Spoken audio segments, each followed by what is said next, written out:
Archaic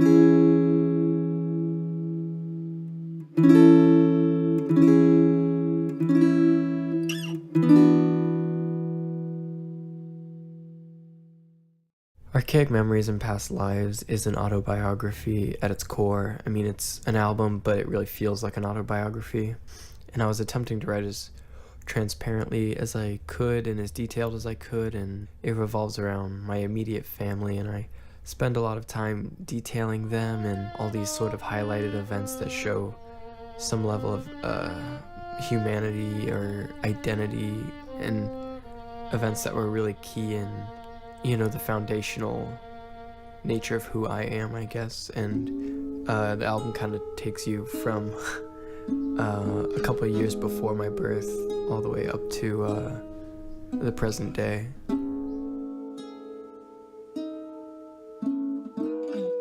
It's about forgiveness and the relentless preservation of people and of your memories, and some exploration of identity.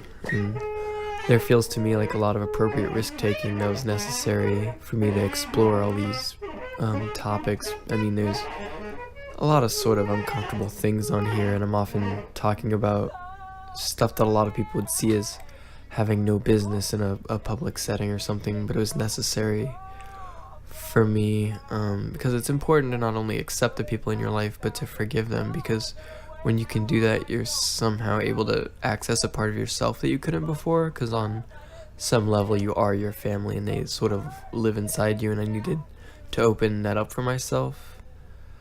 I also have like the worst human memory on the planet, and I wanted some place where the people in my life could all live. It's sort of a document of my life and an attempt to preserve my own memory.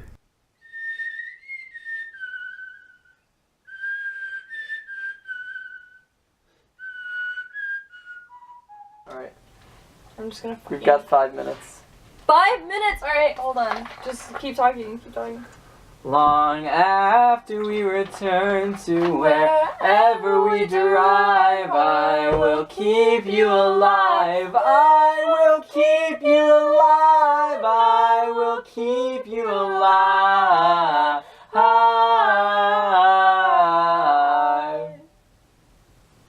It's good. That sounded perfect. Let's do it then, like Really? immediately. We only have like 5 minutes. Okay. Fuck! I think it's in the right spot. Yeah, it is. Yeah, this shit's closed too. Alright. Like we shouldn't be here. It's sort of a Yeah, I know. It's very close midlife to me. crisis. Whatever. A funeral for all the people I wanted to be that I'm not, and all of the people I used to be that I'm no longer, and a reckoning with my own sanity sometimes, and a commemoration of people that aren't here anymore, and a celebration for all the people that still surround me, and of life itself on a very fundamental level. I mean, I see the record as much more positive and kind than anything else, but you just have to get through all that messy shit in order to attain that kindness, which in some way feels reflective of my own life. So I'll detail each memory until nothing's forgone. I was sometimes almost like a journalist. I was doing research, digging into family records and obituaries and old home videos, and I guess that's where the home movies come in. I could spend hours talking about somebody, but it's much more grounded in reality if you can actually hear their voice and hear that they're real people in an actual place in an actual time. So I got this converter that allowed me to take old VCR tapes my parents had kept from when I was very, very little, and I sort of transferred them onto the record. How long have you been riding your bike? 5 hours. No, 1 hour. It certainly can be funny sometimes. I mean, I don't intend for it to be the most serious thing in the world. I think it's important to show the entire spectrum of human emotions and represent all these people as honestly as I see them, but understanding also that it's all coming from one perspective, so as I see them is bound to have some inaccuracies, because it's all one perspective. Less screech. Yeah, more like bow action. Yeah. I'm afraid like people say it will hurt their ears, but I don't know. I feel like I could do it. Do it, just like do it.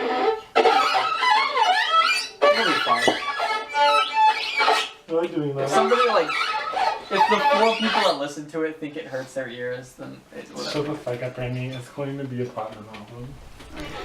Probably the reason I make anything is just to get whatever's in here sort of out there and, to transcribe what's going on inside of me in some accurate way outside. And the story of a family is in some way the story of every family because everyone has one. And it's such a relatable topic for people who have complicated relationships with people they're, culturally supposed to love unconditionally. And sometimes that can be easier said than done, I guess.